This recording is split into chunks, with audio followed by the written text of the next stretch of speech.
Genghis Khan মানে মঙ্গোলরা প্রায় ১৫০ বছরেরও বেশি সময়ে পুরা পৃথিবীর প্রায় ৪ থেকে ৬ কোটি মানুষকে মেরে ফেলছিল।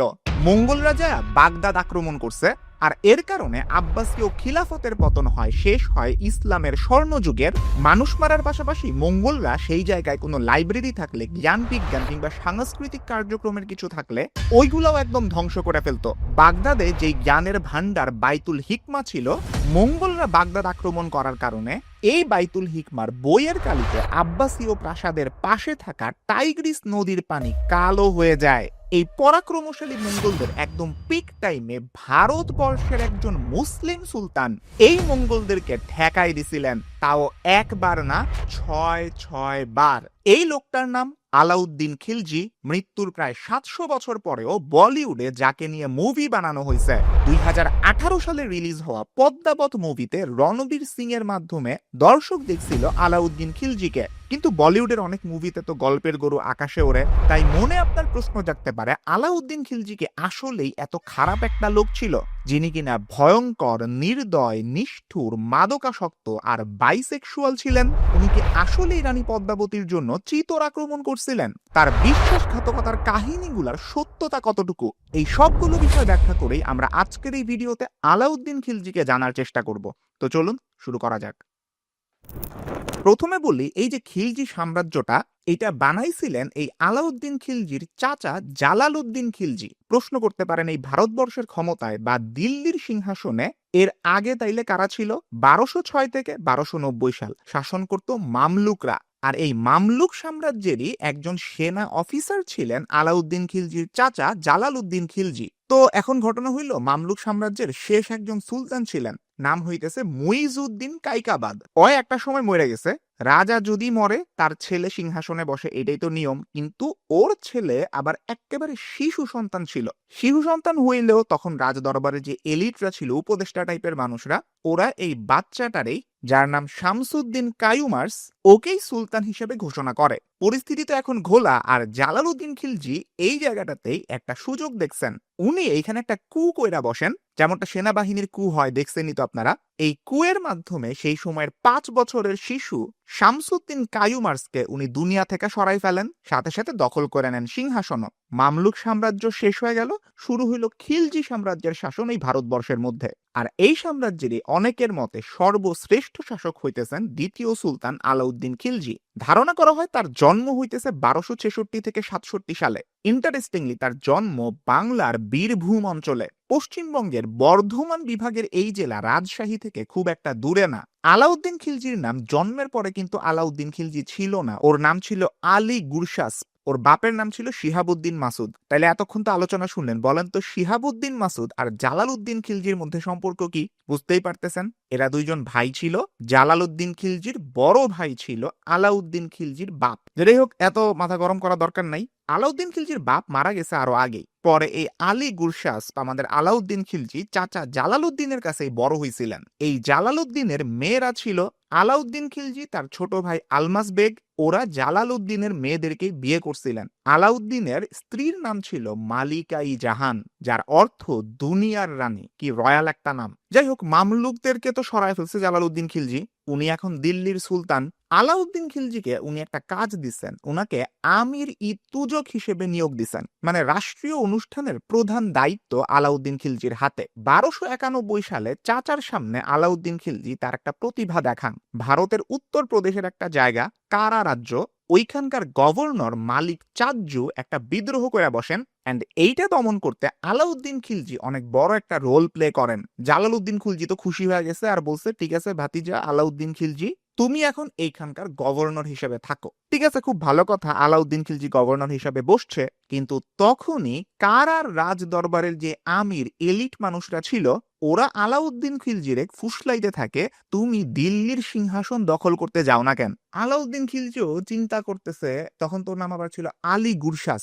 চিন্তা করতে করতে অয় ভাবলো যে না, দিল্লিতে তো আমি আক্রমণ করতে পারি চাইলে, হুদাই আমি ছোট একটা রাজ্যের সুলতান হয়ে কেন থাকবো, পুরা ভারতবর্ষের সুলতান হই না কেন? এই প্ল্যানের অংশ হিসাবে ১২৯৬ সালে উনি দেবগিরি আক্রমণ করেন। কারণ দিল্লির সিংহাসন দখল করতে চাইলে তো আপনার ফার্স্ট একটা ব্যাকআপ লাগবে, সেনাবাহিনী লাগবে। এত বড় সেনাবাহিনী মেনটেন করতে টাকা পয়সাও জোগাড় করতে হবে। দেবগিরি আক্রমণ করলে সেইখান থেকে যে ধনরত্ন পাবো সেইটা দিয়ে এই সব কিছু ম্যানেজ হয়ে যাবে, এটাই ছিল আলাউদ্দিন খিলজির প্ল্যান। দেবগিরি বর্তমানে মহারাষ্ট্রের আওরঙ্গাবাদে অবস্থিত। যাই হোক, দেবগিরি থেকে আলাউদ্দিন খিলজি অনেক ধনরত্ন লুট করতে পারছিলেন। এখন এই যে বিরাট লুট হইল, এইটার খবর তো আসল সুলতান জালালউদ্দিন খিলজির কানে গেছে। ওর মনে হয় বুদ্ধি শুদ্ধি একটু কম ছিল। উনি গোয়ালিয়রে চলে আসছেন আর ভাবছেন আলাউদ্দিন খিলজি বুঝি এই এত সব মাল সামান ওর কাছে প্রেজেন্ট করে ওর একটা ট্রিবিউট দিবে, অনার করবে। কিন্তু আলাউদ্দিন খিলজির মনে তো ছিল অন্য ধান্দা। উনি চাচার সাথে দেখা করলেন না, সরাসরি চলে গেলেন কারায়, মানে ওনার নিজের এলাকাতে। জালালউদ্দিনের উপদেষ্টারা ওনারে বলতেছিলেন যে দেখেন আপনি আপনার ভাতিজার এখানে যায়েন না, খুব খারাপ কিছু হবে, আর ওরে আপনি চান্দেরিতে আটকায় ফেলেন। কিন্তু জালালউদ্দিন অনেক সরল মনা ছিল, বোকাশোকা টাইপের ছিল। ও আলাউদ্দিনরে বিশ্বাস করতেছিল। 1296 সালের 20 জুলাই জালালউদ্দিন সেই আলাউদ্দিনের এলাকা কারার মধ্যে যান। আলাউদ্দিন খিলজি তখন চাচারে দেখছে, একদম সাদর সম্ভাষণ জানাইতেছে, এই ভান কইরা আগায় যায় এন্ড সাথে সাথে চাচারে দুনিয়া থেকে সরায় ফেলায়। কেমন বেইমানি আপনি চিন্তা করেন, অনেকটা গেম অফ থ্রোনস এর রেড ওয়েডিং এপিসোডের মতন কাহিনী হয়ে গেছে। সো জালালউদ্দিন খিলজি এখন আর দুনিয়াতে নাই। এই ফাঁকা জায়গা পূরণ করতে আলী গুরশাস নিজে সুলতান ঘোষণা করলেন আর নাম নিলেন আলাউদ্দিনা ওয়ালদিন মুহাম্মদ শাহ উস সুলতান, বা সংক্ষেপে সুলতান আলাউদ্দিন খিলজি। এই লোকটা দিল্লির সুলতান ছিলেন 1296 থেকে 1316 সাল পর্যন্ত, মানে প্রায় 20 বছর। উনি পুরা ভারত জুড়ে সাম্রাজ্য বিস্তারের পথ দেখায় গেছিলেন এন্ড এইটাই তার সেরা কীর্তি হিসেবে বিবেচনা করা হয়। এক তো ছিল মৌর্য সম্রাট অশোক, আর এই আলাউদ্দিন খিলজি। বলা হয় কেবল এই দুইজন সম্রাটই পুরা হিন্দুস্তানকে এক সুতায় গাঁথতে পারছিলেন। আলাউদ্দিন এত বেশি নগর জয় করছিলেন যে তাকে সিকান্দারে সানি বা দ্বিতীয় আলেকজান্ডার উপাধিতে ভূষিত করা হয়েছিল। আবার এমনও বলা হয় আলেকজান্ডারের মতন পুরা বিশ্ব জয় করা তার স্বপ্ন ছিল, আর এই কারণে নিজে সেই উপাধি দিছিল। এখন সুলতান আলাউদ্দিন খিলজিকে ইতিহাসের পাতায় কিংবা মুভির পর্দার মধ্যে একজন ভিলেন হিসেবেই বেশিরভাগ সময় দেখানো হয়। পুরাটা যে মিথ্যা এমন না, তবে হিংস্র আর অত্যাচারী হওয়ার পাশাপাশি তার মনের মধ্যে প্রচন্ড সাহসও ছিল। আর এই সাহসের কারণে মঙ্গলরা ভারতবর্ষের দিকে চোখ তুইলা তাকানোর চিন্তাও করতে পারে নাই। আলাউদ্দিন 6 থেকে 8 বার পরাক্রমশালী এই মঙ্গলদের আক্রমণ ঠেকায় দেন, তাদেরকে পরাজিত করেন। আর ছোট ছোট অনেক হামলাও ছিল। এই জন্য অনেক সময় বলা হয় পুরা ভারতবর্ষ আলাউদ্দিন খিলজির কাছে ঋণী, নাইলে মঙ্গলরা এই জায়গায় প্রচন্ড অত্যাচার চালাইতো। মঙ্গলরা কতটা ভয়াবহ ছিল আমি একটু এক্সাম্পল দিয়ে বুঝাই আপনাদের। 1216 থেকে 1222 সালের মধ্যে মঙ্গলদের এই চেঙ্গিস খান মধ্য এশিয়ার খোরেজম সাম্রাজ্য দখল করেন। তখন তার সৈন্যরা অর্থনৈতিক আর সাংস্কৃতিকভাবে বিখ্যাত সব শহর, যেমন উজবেকিস্তানের বুখারা ও উরগেঞ্জ, তুর্কমেনিস্তানের মার্ভ, ইরানের নিশাপুর, সবগুলাকে একদম ধ্বংস করে ফেলায়। খোরেজম সাম্রাজ্যের টোটাল জনসংখ্যার 4 ভাগের 1 ভাগরে ওরা মাইরাই ফেলায়, মানে প্রায় 17 লক্ষ মানুষ। চিন্তা করেন মঙ্গলরা কি পরিমাণ হিংস্র ছিল। ওরা ভারতবর্ষে ঢুকলে সিমিলার অত্যাচার চালাইতো, মানুষজনদের ধুলায় মিশায় দিত। 1236 থেকে 1240 সালে চেঙ্গিস খানের নাতি বাতো খান নামটা খুবই অদ্ভুত, আবার ইউরোপের রাশিয়াতে অভিযান চালাইছিল, একই রকম অবস্থা করছে। বলা হয় এই আক্রমণের কারণে ইউরোপের অন্যান্য দেশের তুলনায় রাশিয়া প্রায় 200 বছর পিছায় গেছিল। কিরকম ভয়াবহ ছিল এই মঙ্গলরা একবার চিন্তা করেন। এখন এই আলাউদ্দিন খিলজির আমলের আগেও মঙ্গলরা ভারতবর্ষে আক্রমণ করছিল, তবে সেইগুলোর কোনোটাই আমি ভারতবর্ষ দখল করব এই নিয়ত করা হয় নাই। 1235 সালে মঙ্গলরা কাশ্মীর দখল করছিল এন্ড দীর্ঘদিন সেইখানে মঙ্গলদের শাসন ছিল। 1241 থেকে 1290 সালের মধ্যে মঙ্গলদের চাঘাতাই খানাত বেশ কয়েকবার ভারতবর্ষের সীমান্তবর্তী অঞ্চলগুলোতে হামলা চালায়। মেইন পারপাস ছিল জাস্ট নরমাল লুটতরাজ করা, একেবারে ভারতবর্ষ দখল করে নিব এইটা না। কিন্তু আলাউদ্দিনের সময়ের মঙ্গল আক্রমণটা অনেক ডিফারেন্ট ছিল। 1290 থেকে 1300 সালের মধ্যে মঙ্গলরা পরপর 6 বার ভারতবর্ষ আক্রমণ করে। এর মধ্যে 2 বার তারা দিল্লি দখল করার চেষ্টা করে। বুঝতেছেন এই আক্রমণগুলা ঠেকানো অনেক জরুরি ছিল, যেটা আলাউদ্দিন খিলজি করছিলেন এন্ড নিজের একটা খুবই শক্ত জায়গা বানায় ফেলছিলেন। এখন চলেন শুনি রানী পদ্মাবতী আর আলাউদ্দিন খিলজির কাহিনী কতটুকু সত্য আর কতটুকু মিথ। আলাউদ্দিন খিলজির বিরুদ্ধে অনেক বড় একটা অভিযোগ হইতেছে হিন্দু রমণী পদ্মিনী বা পদ্মাবতীকে হরণ করা। রাজপুতানা অঞ্চল বা আজকের রাজস্থানের ইতিহাস বলে দিল্লির শাসক আলাউদ্দিন খিলজির হাত থেকে বাঁচতে রানী পদ্মিনী 16,000 নারীকে নিয়ে চিতায় ঝাঁপ দিছিলেন, যেরকমটা মুভিতে দেখানো হয়েছিল। মানে খিলজি আমারে ধইরা নিয়ে যাবে, এর চেয়ে আমি 16,000 নারীদের নিয়ে চিতার মধ্যে ঝাঁপ দিব, নিজেরে নিজে শেষ করে ফেলবো, তাও খিলজির হাতে ধরা দিব না। তবে আপনি শুনলে অবাক হইতে পারেন, এই রানী পদ্মাবতী নামে আসলে যে কেউ ছিলই না। কাইন্ড অফ এই চরিত্রটা অনেকগুলা ঘটনা মিলে একটা কাল্পনিক সৃষ্টিও হইতে পারে। রানী কর্ণাবতী নামে একজন ছিলেন, যিনি ছিলেন চিতোরের রাজা মহারাজা সংগ্রাম সিং এর স্ত্রী। 1527 সালে হিন্দু সম্মিলিত বাহিনীর বিরুদ্ধে সম্রাট বাবরের একটা লড়াই হয়, যেটা খানুয়ার লড়াই নামে পরিচিত। এই লড়াইয়ে হিন্দুদের সম্মিলিত বাহিনী হাইরা যায়, মহারাজা সংগ্রাম সিং আহত হন, 1528 সালে মারা যান। স্বামী মারা গেছে, এই রানী কর্ণাবতী তার বড় ছেলের হয়ে কয়েক বছর রাজ্য পরিচালনা করেন। 1535 সালে গুজরাটের মুজাফফরীয় সাম্রাজ্যের সুলতান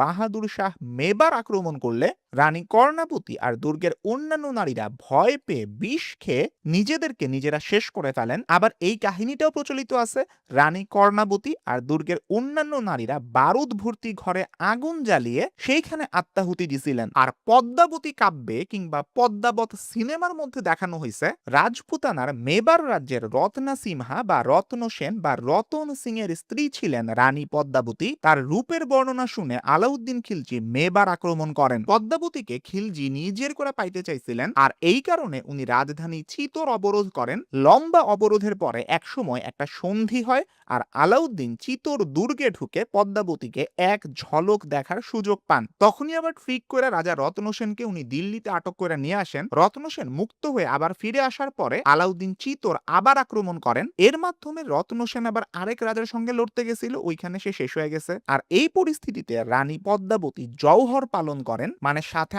আরো অনেক নারীকে নিয়ে গায়ে আগুন লাগায় আত্মাহুতি দেন। তো আপনি দেখতে পাইতেছেন চিতোরের 200 বছর আগের আর পরের এই পদ্মাবতী আর কর্ণাবতীর কাহিনীর মধ্যে অনেক মিল আছে। দুইজনের স্বামী যুদ্ধে আহত হয়ে মারা যান, দুইজনেই পরে আগুনে পুড়ে নিজেদেরকে শেষ করে ফেলেন। তাদের দুইজনেরই স্বামীর রাজ্যও ছিল চিতোর। 16 শতকের ইতিহাসবিদ ফারিস্তা বা অন্য মুসলমান ঐতিহাসিকদের কারো কাছ থেকেই পদ্মাবতীর অস্তিত্বের সাক্ষ্য পাওয়া যায় না। নির্ভরযোগ্য হিন্দু ঐতিহাসিক দলিলেও সেই রকম কোনো প্রমাণ নাই। তাই বলা হয় যে রানী পদ্মাবতী আসলে মালিক মোহাম্মদ জায়াসির কাল্পনিক একটা সৃষ্টি। এইটার বিস্তারিত স্ক্রিপ্টের মধ্যে লেখা আছে, আমি এই ভিডিওর স্ক্রিপ্টটা ওপেন করে দিয়েছি যাতে আপনারা সবাই পড়তে পারেন।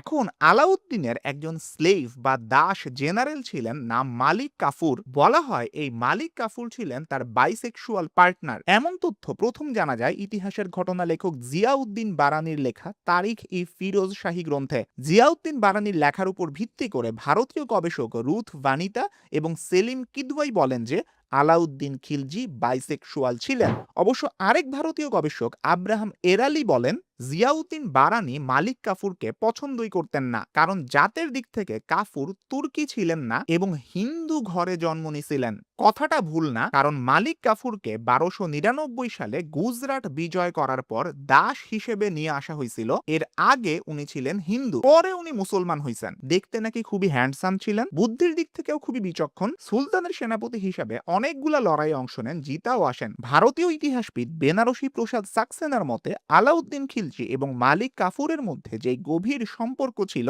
সেইটাকে সমকাম বললে ভুল হবে। তার মতে আলাউদ্দিন খিলজির চরিত্রে সমকামিতার কোনো গুণ ছিল না। যেহেতু মালিক কাফুরের পরিবার বা আপনজন বলে কেউ ছিল না, তাই আলাউদ্দিন খিলজি তাকে সবচেয়ে বেশি বিশ্বাস করতেন। তবে আলাউদ্দিন তার চাচা জালালউদ্দিনের সাথে বেইমানি করে সিংহাসন দখল করছিলেন। অনেক মানুষ নিজের জীবনেই তার কর্মফল পায়, আলাউদ্দিনও সেই রকম ছিলেন। এই মালিক কাফুর, যাকে কিনা আলাউদ্দিন খিলজি এত বিশ্বাস করতেন, এই মালিক কাফুরই শেষ দিনগুলায় আলাউদ্দিন খিলজির বিরুদ্ধে ষড়যন্ত্র করতে থাকে, যার শেষ পরিণতি হয় সুলতানের মৃত্যু। 1316 সালে এই মালিক কাফুর দুনিয়া থেকে সরায় দেন ইতিহাসের নায়ক বা খলনায়ক এই আলাউদ্দিন খিলজিকে। সবশেষে যদি বলি, আলাউদ্দিন খিলজি ভারতবর্ষকে একটা অবশ্যম্ভাবী ধ্বংসের হাত থেকে রক্ষা করছিলেন। যেই মঙ্গলরা পুরা বিশ্বের মধ্যে ধ্বংসযজ্ঞ চালাইছিল, তারাই 6 বার ভারতবর্ষ থেকে লেজ গুটায় পালায় যেতে বাধ্য হয়েছে। 1308 সালের পরে মঙ্গলরা আর ভুলেও হিন্দুস্তানের দিকে তাকানোর সাহস করে নাই। তারা হিন্দুস্তানের সুলতান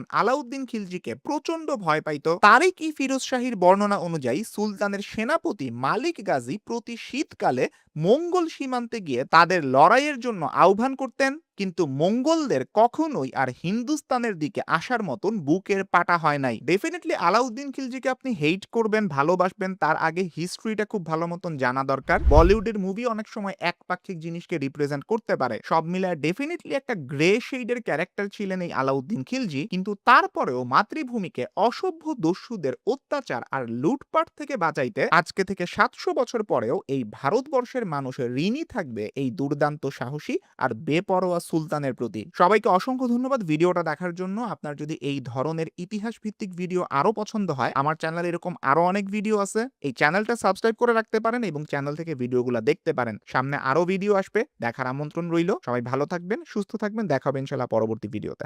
আল্লাহ হাফেজ।